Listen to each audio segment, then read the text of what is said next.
పిఠాపురం మూరోతి అమ్మవారికి సారి కావలిస్తున్నామండి. అది సేవ గురించి పిఠాపురం వెంకటేశ్వర స్వామి ఆలయంలోకి వెళ్తుంటే అప్పుడు పవన్ కళ్యాణ్ గారు వస్తున్నారని తెలిసి సేవ గురించి వెంకటేశ్వర స్వామి ఆలయంలోకి వెళ్తే ఆ అదృష్టం మూరోతి అమ్మవారికి సారికల్లా ఇవ్వడానికి అదృష్టం మాకు దేవస్థానం వాళ్ళు కనిపించారు. వారికి ధన్యవాదాలు. మా 20 గ్రామం నుంచి పిఠాపురం నియోజకవర్గం 20 గ్రామం నుంచి ఈ అదృష్టం మాకు రావడం చాలా బాధ్యతగా ఫీల్ అవుతున్నామండి.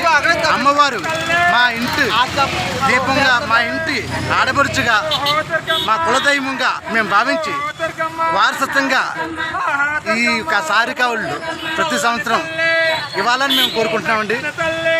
ఆ అమ్మవారు ఆ శక్తి మేము కంపల్సరిగా ఇస్తాం. జై జై జై శ్రీరామ్. ఓం నమ శివాయ. హర హర మహాదేవ శంభో. ఓం నమ శివాయ.